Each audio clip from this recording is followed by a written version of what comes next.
Estamos aqui no Centro do Cérebro da Coluna, hoje com o Dr. Eduardo Silva, que vai nos contar um pouco sobre o cérebro em alta performance. Doutor, boa tarde. Boa tarde. Estou aqui para falar com vocês sobre como melhorar a performance cerebral. Então, nós temos alguns pilares que nós podemos utilizar, que nada mais são do que estilo de vida. Então, esses pilares começam com, primeiro, uma alimentação saudável. O que é alimentação saudável? É descascar mais e desembrulhar menos. Então, quanto mais naturais os alimentos, quanto mais simples e orgânicos de preferência, e esses alimentos devem se basear em arco-íris, ou que seja arco-íris, são alimentos coloridos, que eles têm muitas vitaminas, minerais e principalmente antioxidantes, e também são substâncias anti-inflamatórias. Frutas, verduras, legumes.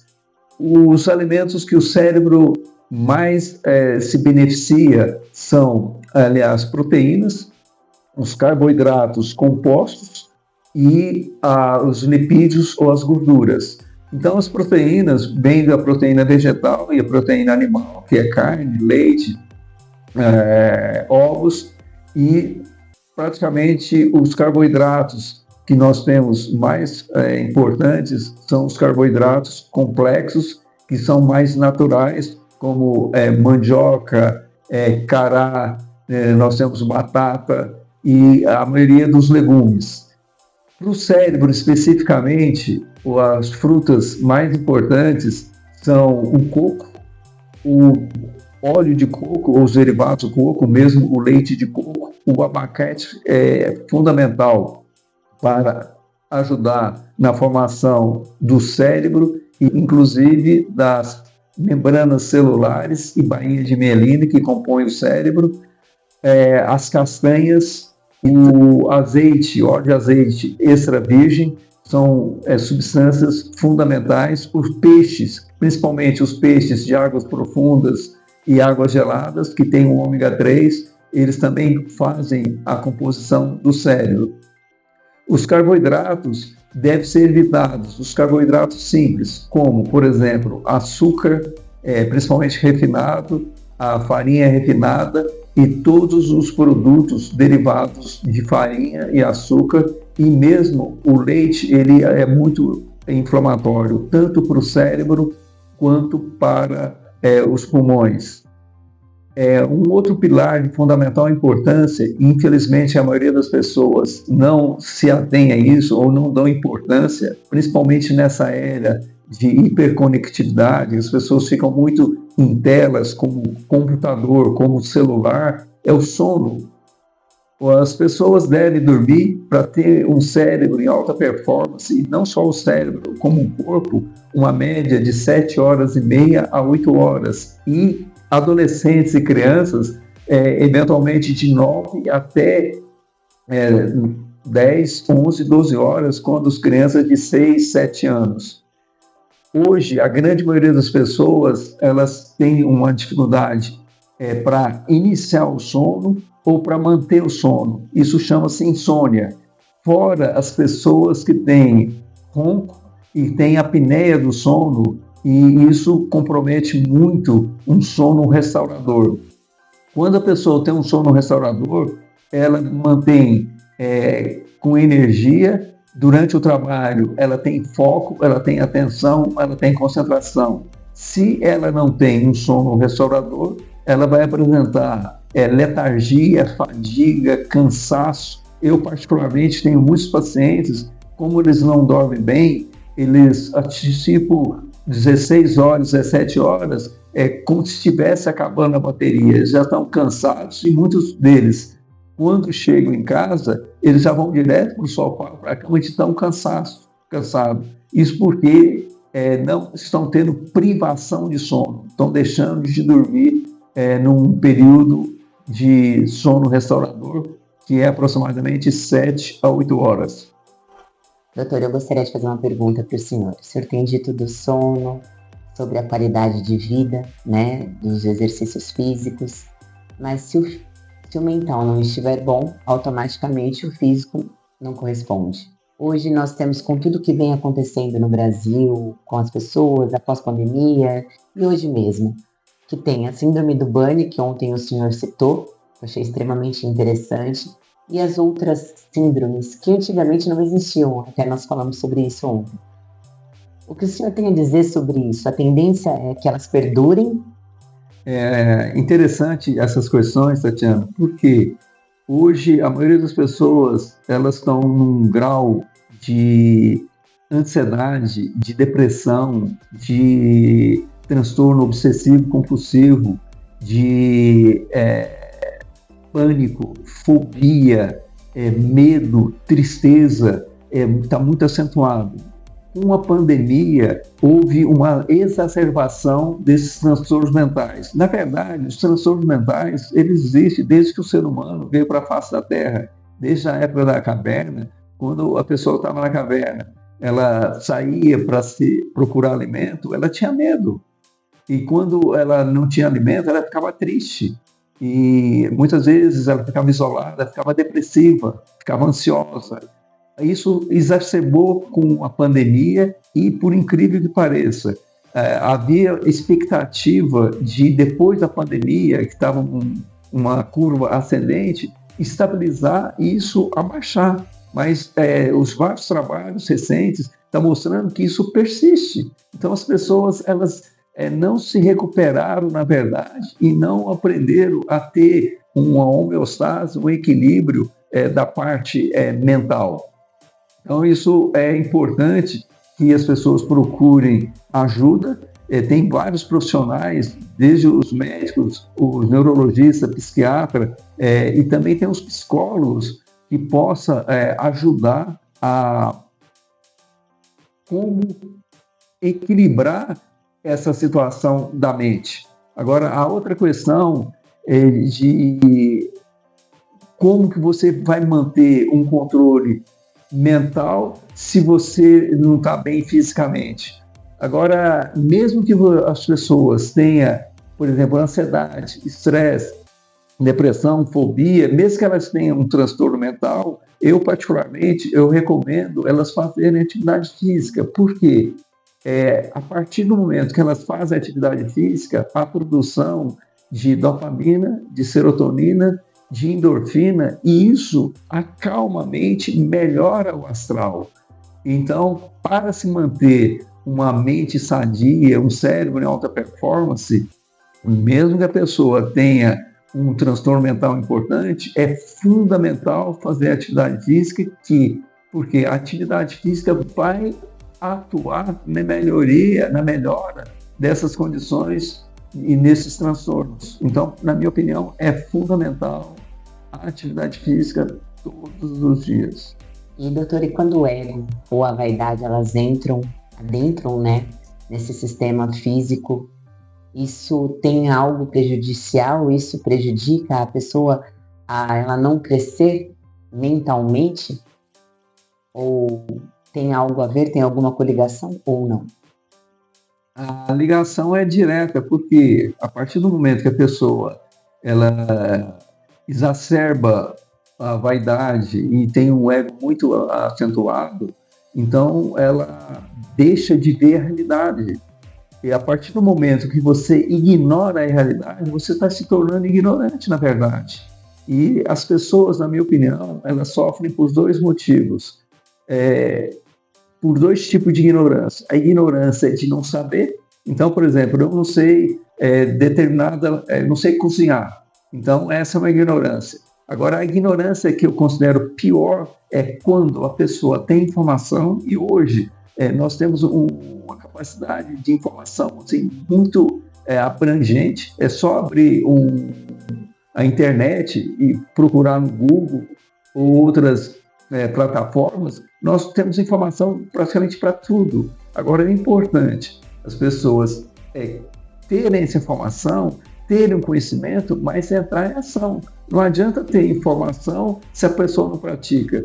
Hoje, todos os seres humanos eles sabem a importância de uma boa alimentação, de uma boa noite de sono, de fazer atividade física e aprender a fazer exercícios, por exemplo, a yoga, o qigong, o tai chi chuan, a própria meditação, para acalmar a mente. Mas as pessoas não pagam esse preço.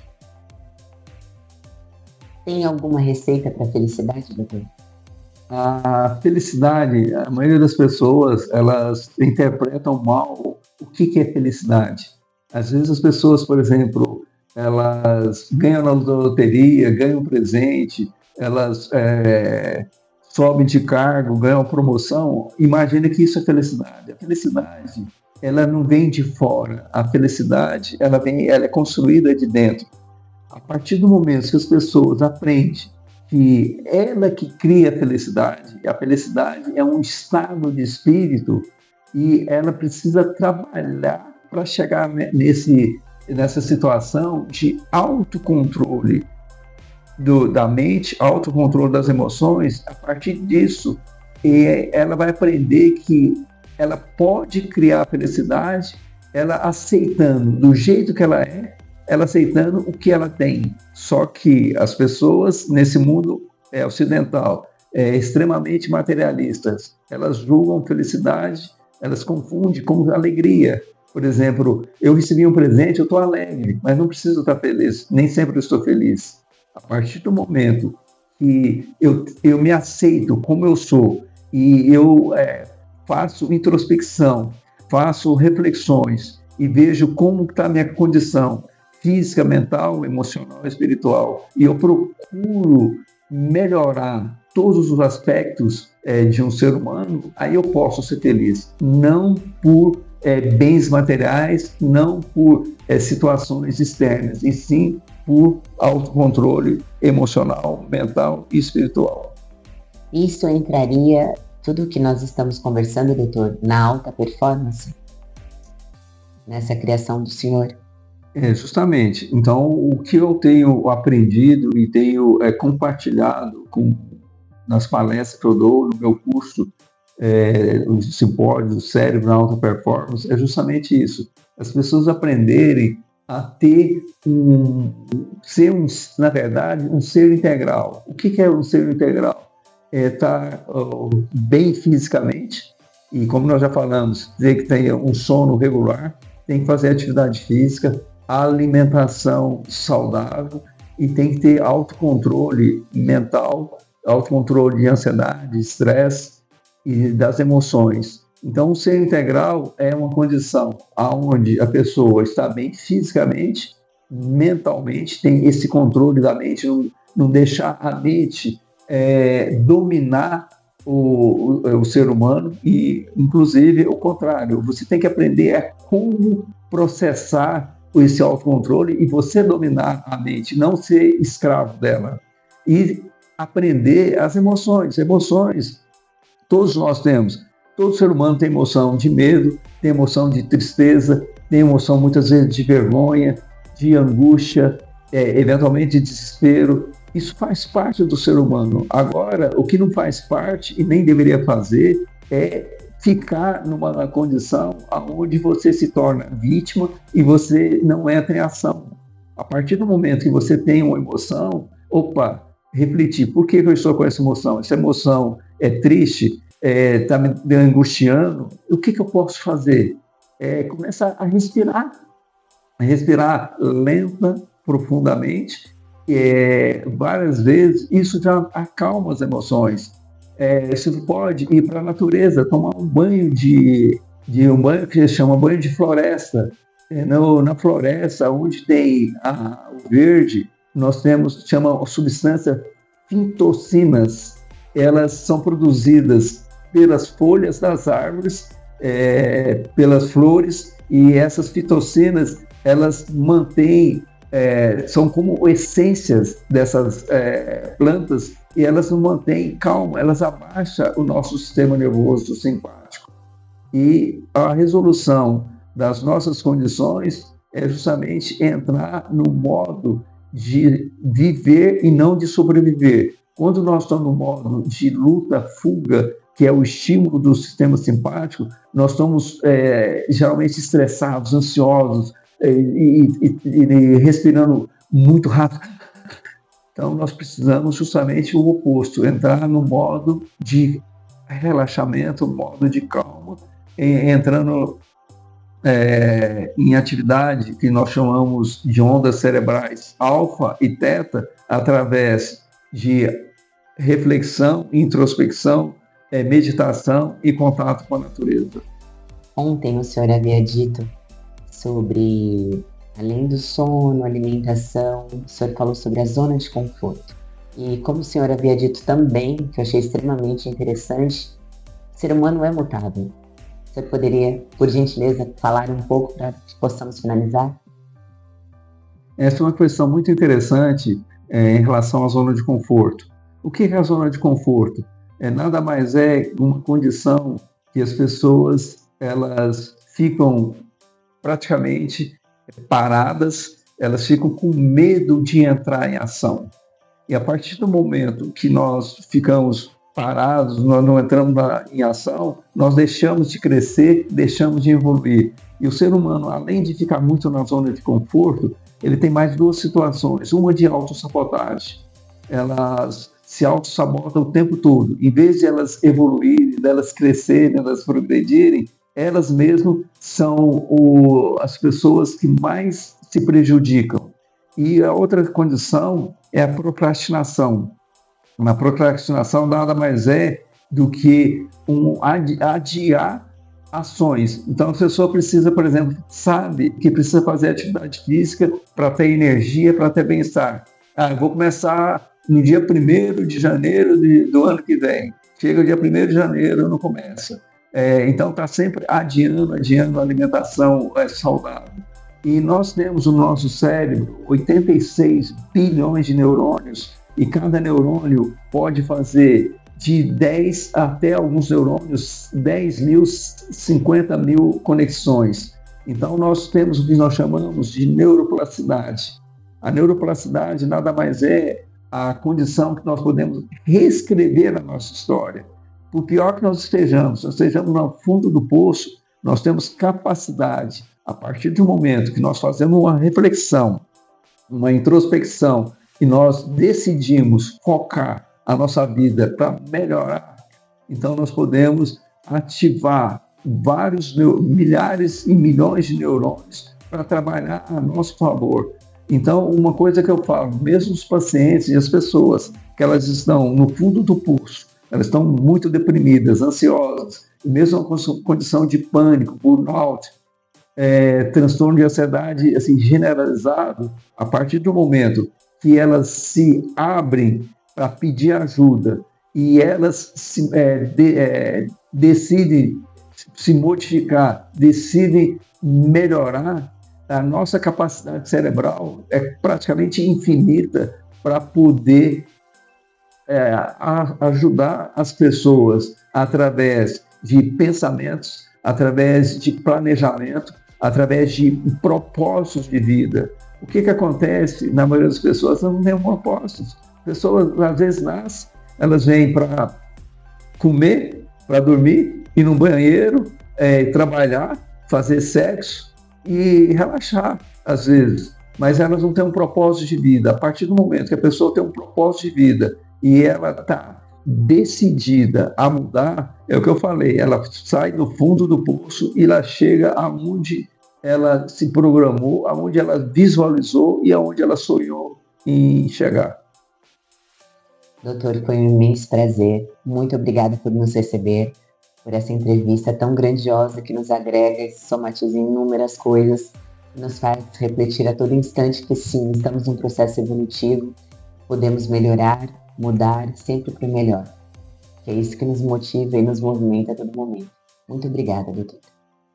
O que eu posso finalizar e dar como mensagem é que sempre é possível melhorar. Por pior que seja a situação física, mental de um ser humano, é possível com decisão, com ação, com planejamento, visualizar o sonho que a pessoa quer, ela pode chegar e concluir o seu propósito.